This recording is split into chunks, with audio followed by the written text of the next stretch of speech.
How's everybody doing? You alright? Jesus. Okay, where do I start? Tron Legacy. The phrase of the day, children. Awesomely digital. That is... That. I just came up with that the other day. Right? And I'm thinking, awesomely digital. Oh my god. If you have seen my review for Avatar that I did last year, forget it. Okay, seriously, forget it. Forget Avatar, in fact. The grid is where you want to be. Okay? The grid is definitely where you want to be. Avatar set the bar. I think Tron Legacy has raised it just a bit more. Because wow, wow, and wow.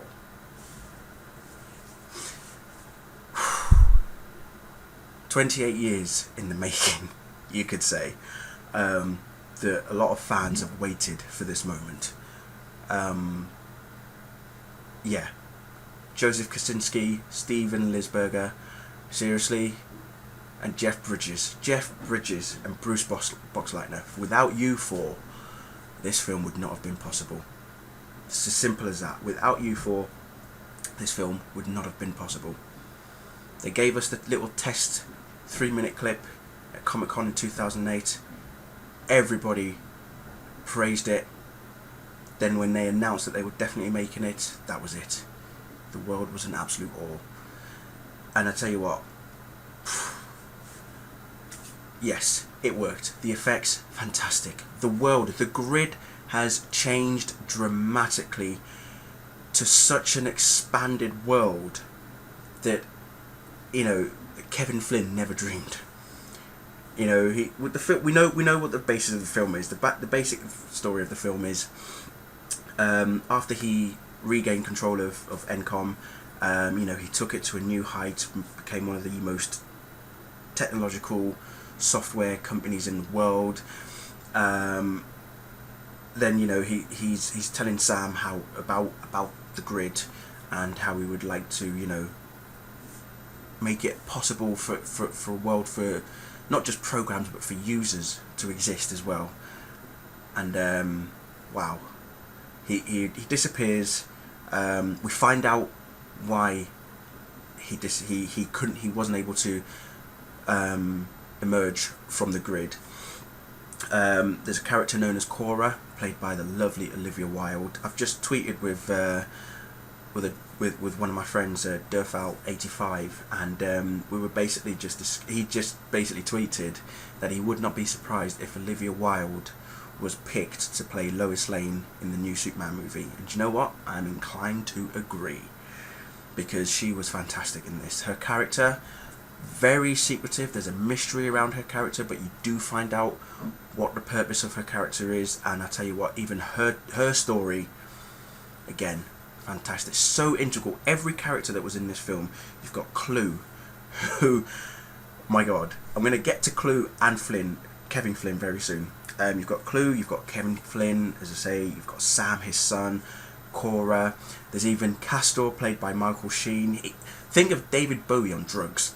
Okay, that's what I'm going to say. Seriously, he was eccentric to the high heavens. It's as simple as that.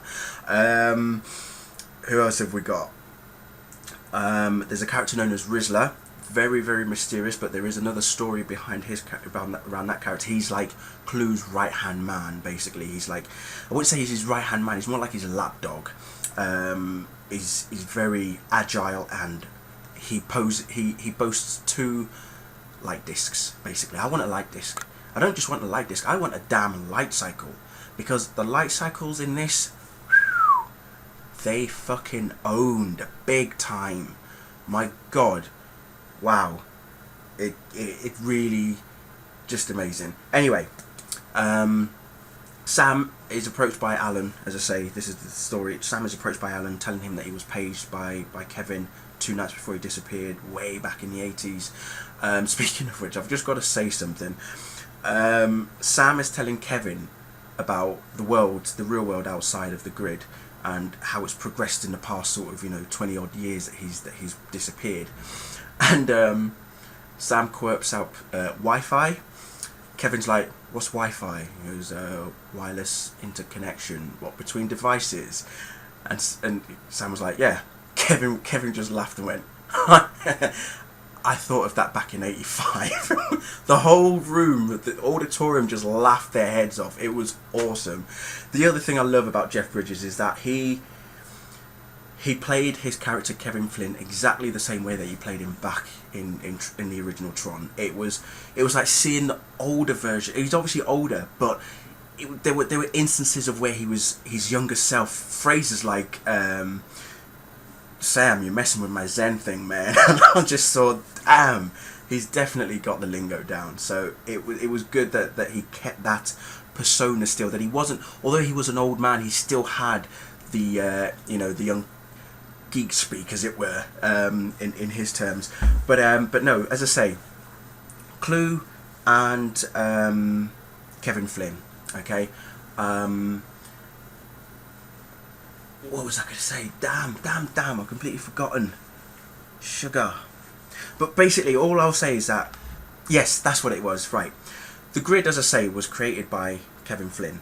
Well, not created by Kevin Flynn. It was obviously from the original Tron movie. It was already a program, a system that was already created. Programs going one end of the system to the other, all that sort of stuff. We know what Tron was created for, what his purpose was, and then Kevin creates Clue. I still need to find out what the hell Clue actually stands for, because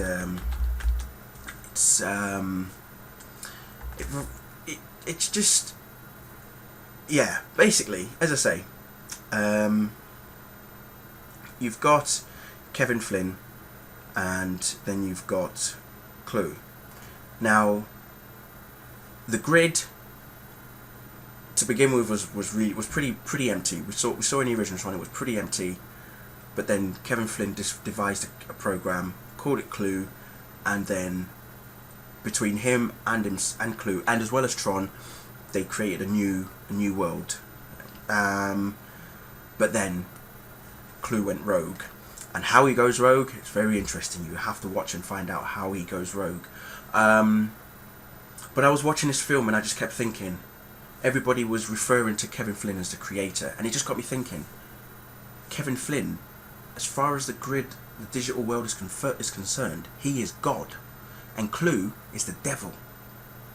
And I just thought, it's like watching the world, our world, in a computer. And I'm thinking, it's just amazing how things are relative, even on a nanoscale. Not a minute scale, micro scale, nano scale, okay? And you just have to watch it to really understand the full basis of how everything works. Not just in the real world, but in the digital world as well. It's like, if we were to actually go into the digital world, you know, what possibilities could we encounter? You know, and this is why I came out of the cinema and I'm like, I want to go into the grid. Forget going to Pandora, everybody. No, we don't want to go to a planet in outer space. No, we want to enter the digital world, the grid. Okay, it's 2010. We are in the digital age, for heaven's sake. So come on, get with the program. Wait, did I just say get with the program? Don't ignore me. But seriously, I know I'm waffling on here, but as I say, absolutely, awesomely digital. And Daft Punk as well were featured. The music, you've got to listen to the music. You really, if you have not listened to the soundtrack, I urge you to listen to the soundtrack.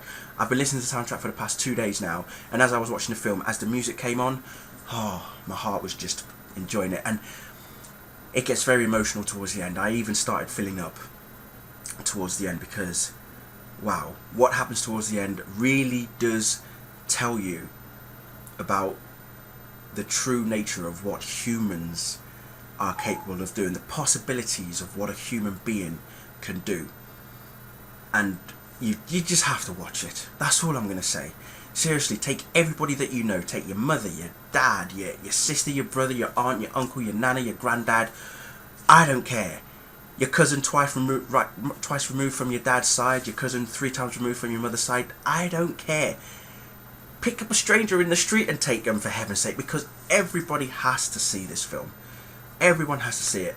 Okay, I know I'm saying a similar thing of what I said about Avatar, but like I said, this is totally different.